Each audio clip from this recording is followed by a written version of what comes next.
Hello, everyone, and welcome back to another episode of the WMA podcast. My name is Hannah Lakian, and I will be your host for today. Joining us is Cathy Curtis, founder and president of Curtis Financial Planning, based in Oakland, California. Cathy is a podcaster, blogger, and a CFP professional. She founded her female-owned firm from the ground up and continues to grow. In today's episode, we discuss her journey to starting her own firm, why she decided to have a female-focused clientele, how she developed her personal brand, resources she uses as an advisor, a typical day for her as a financial planner, general advice, and so much more. Stay tuned.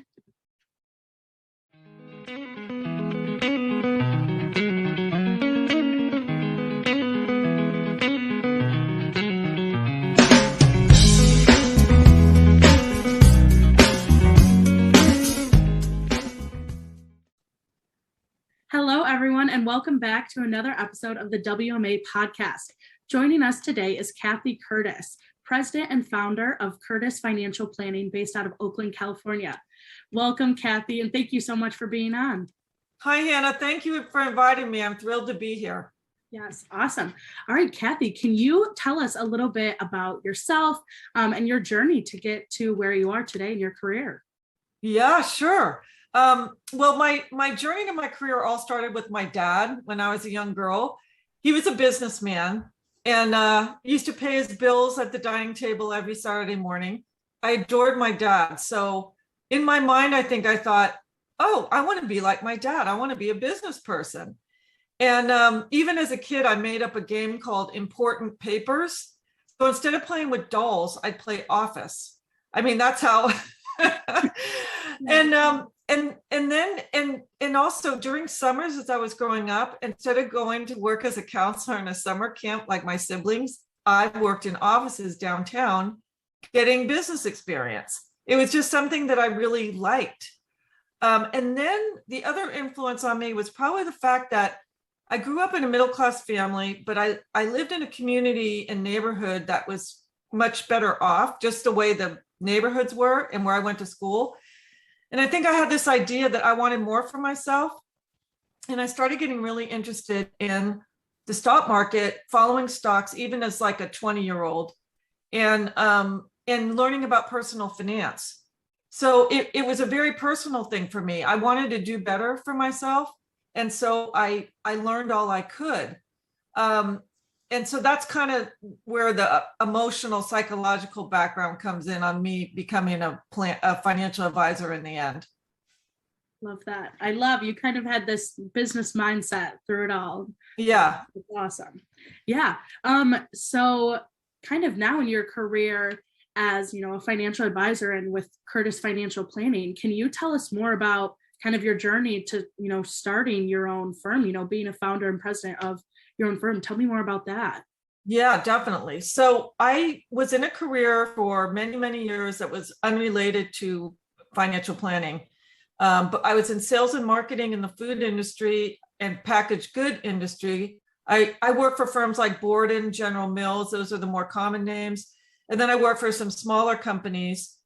It was a great career as far as money, independence, experience, and all that. But I found myself getting a little bit bored. I wasn't, and also I didn't feel like I was making an impact on anybody. I was selling products for companies. And what I really wanted to do was have an impact on people doing something that I loved. And my passion was personal finance, investing, and all that. So I made the big leap. I decided I was going to quit my other career, and I decided I was going to be an advisor, and I actually started my own firm from scratch, which I have to tell you is not the common way that people get into this field that I'm in. Usually they work for bigger firms and then they work there, over time, maybe they don't want to have a boss and they decide to go out on their own. So I kind of did it from the very beginning. Happily, it all turned out really well without a lot of struggles on the way. But that's how I started my firm, Curtis Financial Planning, as a career changer. Yes, I love the career change. Yeah. I mean, what were some of those challenges you faced, starting from scratch and kind of building it, up from the ground? Yeah.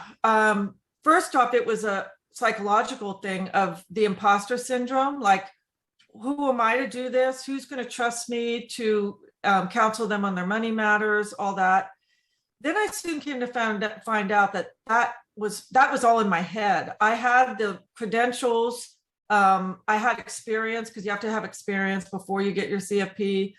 And I'm really good with people, and I'm a good listener, and I love the personal finance, just the whole subject matter. So I got over that. Then it became a matter of, how do I get clients?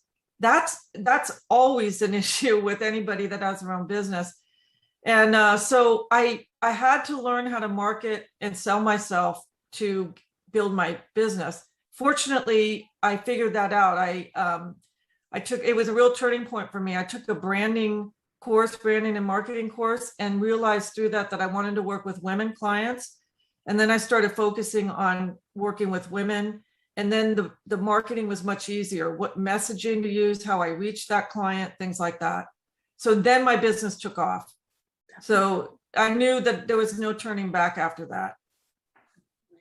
Yeah. Can you kind of talk a little bit more about that? How did you develop your kind of personal brand? And then, how did you kind of advertise yourself in that way?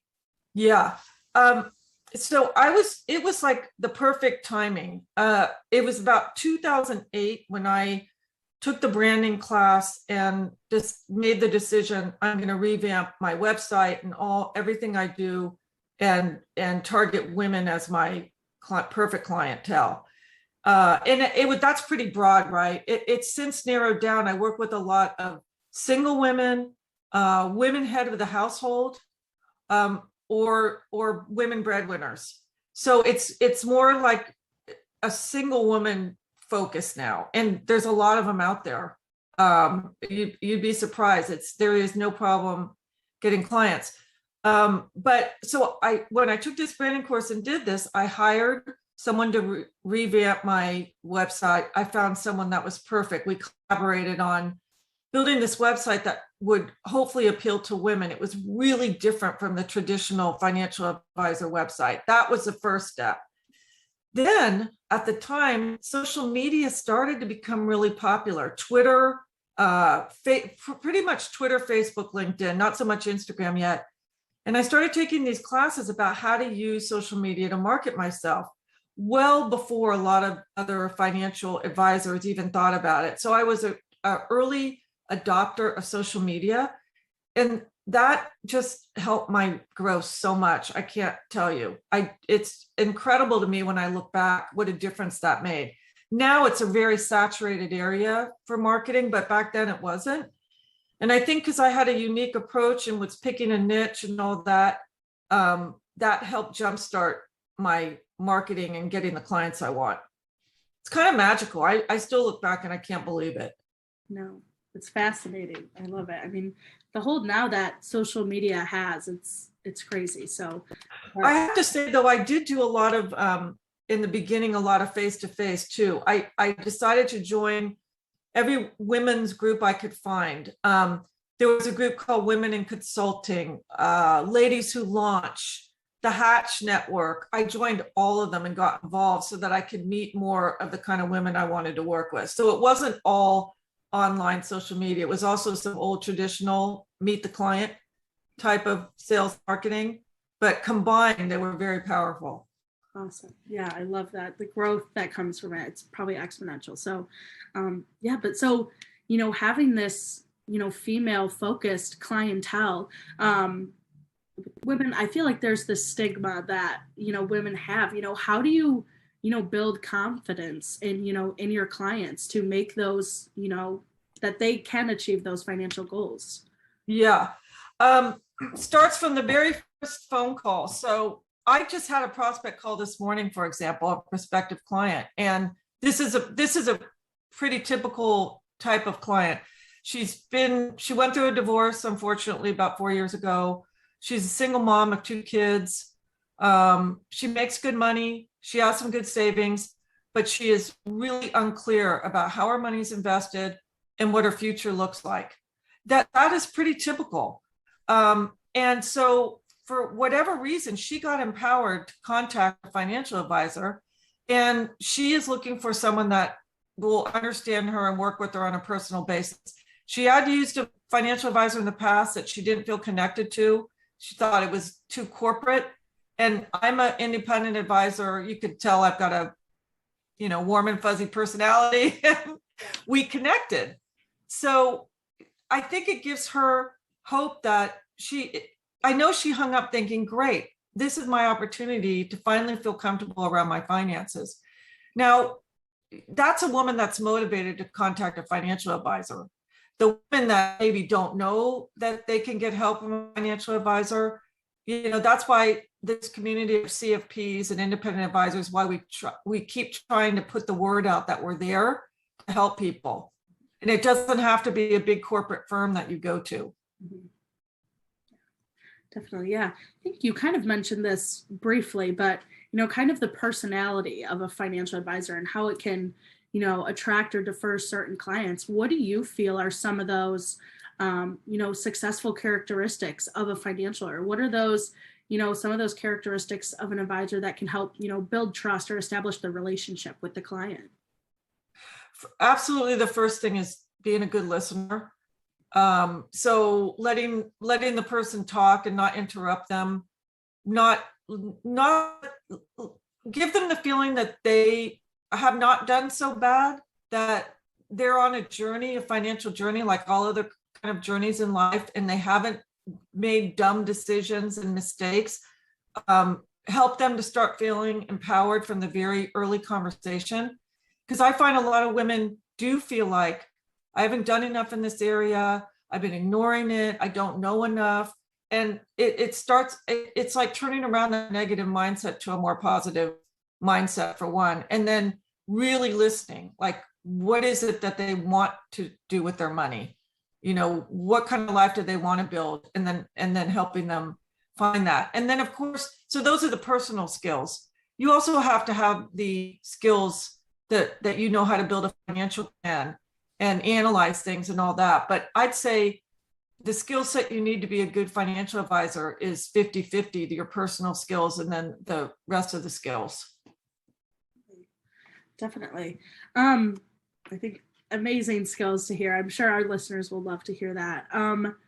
I'd love to learn more kind of about a basic question, but your typical day as an advisor, a typical week. And I know definitely as an advisor, definitely can't really get bored. So I guess what does your, life look like as an advisor, or your team?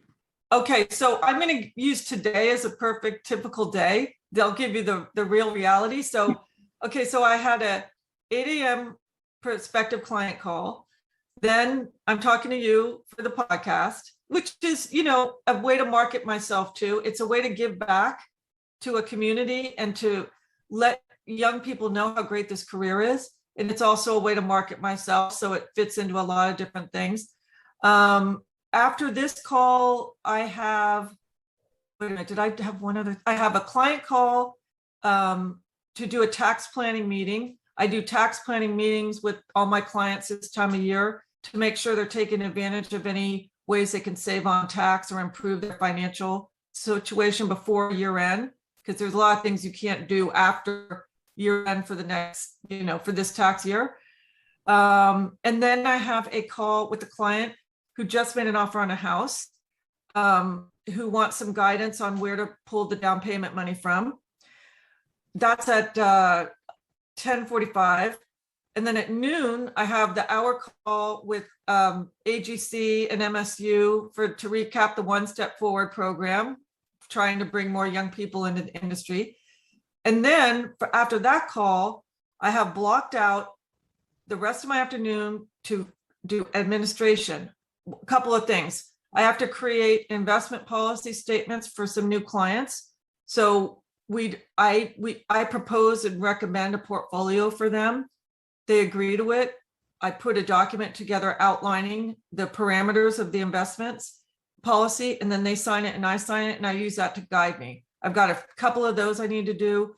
I've got some tax planning follow-up I need to work on with my staff to make sure that they're doing the administrative tasks.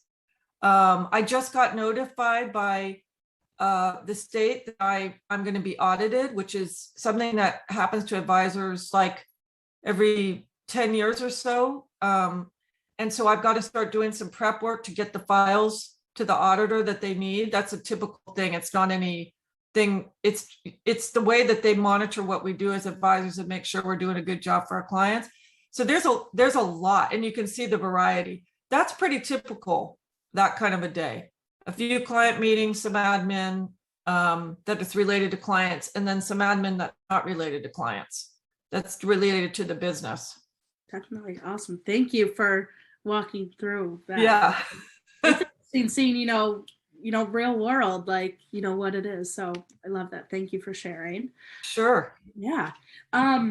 So I'd love to hear more about, Curtis financial planning. Can you talk to us a little bit more about kind of, what it is, what it encompasses, and kind of, your view and on investing and planning, and kind of what that means to you and how you communicate with your clients?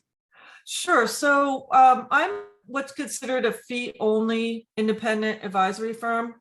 And what that means is I'm a fiduciary to my clients. I'm a fiduciary through my affiliation with the state as a registered investment advisor. I'm a certified financial planner. And I'm also a member of NAPFA, the National Association of Personal Financial Advisors. With all those organizations, I take an oath to be a fiduciary to my clients, which means that any advice I give and any action I take needs to be in the best interest of my clients and not me. So you may ask, well, aren't all advisors like that? And they are not. There's another standard that bigger brokerage firms and things go by, which is a suitability standard, which is a lot less rigid on this idea that you do what's in the best interest of your clients. And I'm not saying that other advisors aren't good advisors. There's tons of great advisors, whether they're under the fiduciary or suitability, but that's how I wanted to position myself with my clients, that you can totally trust what I do is in your best interest. So that's super important. That also dictates how you're paid. So as a fiduciary fee only, you can get paid via assets under management. So you charge a percentage on the assets that you manage, flat fees or hourly rates. Whereas any other type of advisor can also earn commission or referral fees. So the idea is that there's more bias in the commission referral fee because you're going to choose products that pay you commission referral fee instead of just not worrying about that. Does that make sense? Yes. So that's how I wanted to go into the business. I wanted to go in where I can feel really comfortable with all my dealings with my clients. And that's why I chose this fiduciary fee only independent model. And I have to really emphasize that if someone chooses to work, like if someone out of college chooses to work for a bigger firm, Morgan Stanley or Merrill Lynch or whatever, they can do a very, very fine job for their clients just the same. But for me, this is the way I wanted to go starting out as a small firm. And so I really live by that. And so that's what I do for all my clients. I do a comprehensive plan, which looks at every aspect of their financial life. And if you get a CFP, you learn all the different disciplines: employee benefits, tax, retirement planning, insurance, and you have to do continuing ed every year to keep up with those disciplines. So I do that for all my clients, and then I manage their money too.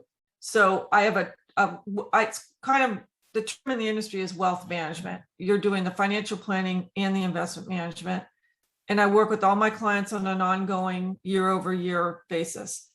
This is just one business model. There are others, like an advisor like me may choose to do flat fees. So they'll do shorter term engagements with clients and charge a lump sum, or they may even take on hourly work. So there's lots of different ways you can run a small advisory firm. And this is the way that I chose to do it. Definitely. Yeah. It is interesting seeing the different business models and kind of where you see yourself as an advisor, where you could, be the most successful. So thank you for sharing, a little bit about, Curtis Financial Planning and your guys' business model. You did mention the CFP, and I know a lot of our listeners are students and students who are planning on taking the CFP. So do you have any advice for taking the CFP, or some of those biggest things, your biggest takeaways, or, what you learned from, the CFP. Yeah. The CFP is essential to get for anybody who wants to go and be a financial planner. You don't really need it to be an investment manager, but it certainly doesn't hurt. So because the CFP, like I said, looks at all the different areas of a person's life, and then you put it all together to create the comprehensive plan. The curriculum is, if you like to learn about all different things, so you're going to learn about tax, you're going to take deep dive into tax, deep dive into employee benefits, insurance, retirement planning, investments. The CFP curriculum, that's what it does. And then you have to take an exam, which is a fairly difficult exam. It's a one-day exam. It's not like the CFA that goes in a series. It's a one-day exam, lots of multiple choice. Pass-fail rate, I think it's like 50-50, maybe 60-40 pass-fail, but you can always take it again. I always recommend people take the weekend how to take the test crash courses, where you'll actually do a full weekend of test taking and learning test taking skills. It's really helpful, especially if you have any fears about taking tests. So I think if for students who are listening, if this career of being a financial planner or advisor interests them, the CFP is a designation that's definitely one you want to get. And Hannah, I know you're going to work for Vanguard. Are you getting your CFP? Yes, I will be. Yeah. Okay. So, I mean, and if you get it as early on as the age that you all are, that's pretty amazing. I mean, that's a good start and a good foundation. Yes, definitely. I think having that designation, heading into a career is definitely something of use. And Michigan State's program right now, doing the courses and then being able to take the CFP is a really, really great program for, doing this. So, yeah, but thank you for sharing kind of your experience with it and everything. I'm sure that'll definitely be helpful, for our listeners. So thank you. Great. Yes. I kind of wanted to talk about next is maybe the resources that you use as an advisor, any books or, other podcasts. I know you have a podcast. I'd love to hear a little bit, more about that. Yeah, sure. So I'll just tell you the things that I always make sure I read. So every Saturday I read through Barron's magazine. It's actually a newspaper, but it looks like it's a small newspaper, like a magazine, more, maybe a little bigger. It goes over what happened in the market the week before. It talks a lot about, it'll profile companies, it'll profile mutual fund managers and how they make investment decisions. I love that. I've been reading that since my early interest in my 20s. It's more investment focused than it is financial planning focused, but I still love it. And Nick Murray is a author who's written a ton of, I could tell you by nodding your head, you've probably been told about him. Mm-hmm. He is the guru of how to be a good financial advisor planner. His books are incredible. They're timeless. They're all written a long time ago, and they still add so much value. I would tell any aspiring financial planner to read his books. And then I also love Morningstar. So Morningstar is based in Chicago. They do a lot of research on mutual funds, ETFs, and they also do a lot of research on financial planning topics, really in depth. Christine Benz is someone that I really admire and follow, and she has a podcast. She writes a lot of articles. They also have a magazine that comes out every month. And for a very small fee, you can belong to Morningstar.com and you can get access to all these articles and investment research. I think it's $150 a year. It's an invaluable resource. So those are some, I would say. And then you asked me about my podcast. I started it less than a year ago. It's called Financial Finesse. And I try and interview women and on financial related topics. I'm behind. I didn't do one last month. And this is the bane of podcasters. You have to be really consistent. And I'm sure are you consistent with yours? Yes, try to be as consistent as possible. We do have a team of a couple hosts, so we're definitely able to, be able to shoot out our episodes. Yeah. Yeah. That's a good idea to have a team of hosts. I do not have a team of hosts, but I'm not going to give up on it because I think it's a great way to communicate and get the message out that you want to get out. Definitely.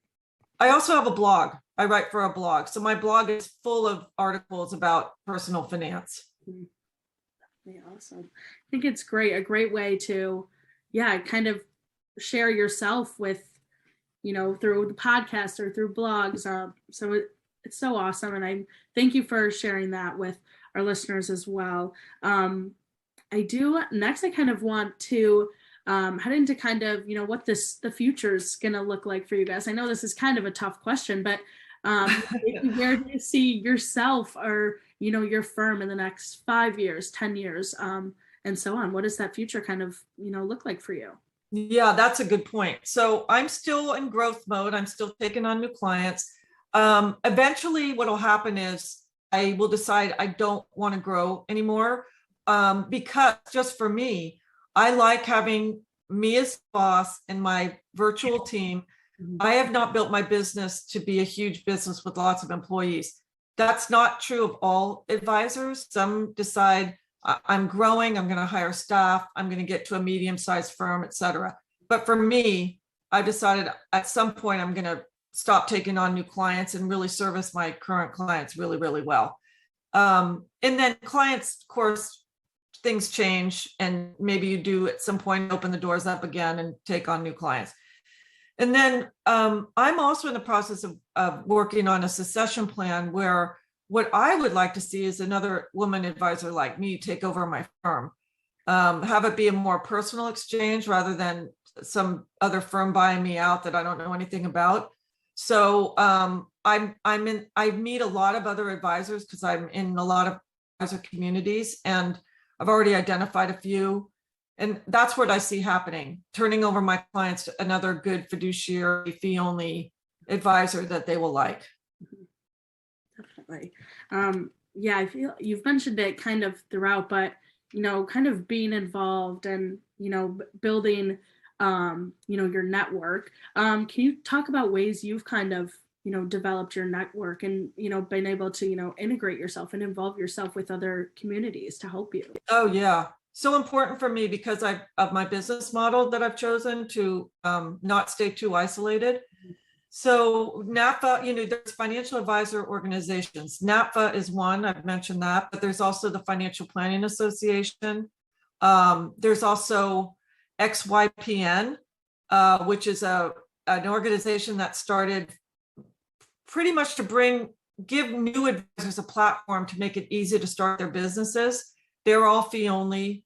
A lot of them have hourly or flat fee business models. There's the advisor growth community, which is how we met. It's a way for us to network with other advisors and keep up on really current topics and ways of doing our work. So I belong to all of those for one. And then this is probably the most helpful to me and most supportive is I have joined mastermind. I have mastermind groups that I belong to where we meet once a month. Right now, I'm involved in 3 mastermind groups, and they're all women because women have different perspectives on the industry. So one group I met through a coaching program I was in. Another, I can't even remember how I got involved in all these, but they're all different and invaluable to me in different ways. So I have a ton of support. If I come into a problem situation or a client situation I don't know how to handle, I have many ears that I can have listen to me and give me advice. So I think community is critical in being a better advisor and also feeling supported and having more fun in what you do. Mm-hmm. For sure. I completely agree. I mean, getting involved in the community and, so many opportunities to, continue learning and growing. So I completely agree. I'd love to kind of, end this podcast with, any general advice that you have, for our listeners or, maybe advice for, students who want to enter, into this field, or, people starting out in this career. And then maybe, more specifically for women who, want to enter into this field. Yeah. For one, I can't emphasize enough for women how great a career this is for so many reasons. One, it really builds upon women's kind of innate already great personal skills, communication skills, all those things.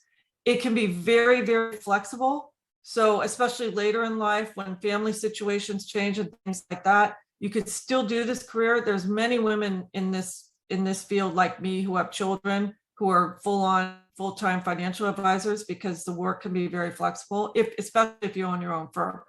And that's not to say that everyone's going to go out of college, get a CFP, and start their own firm. So, but I'm talking future career path.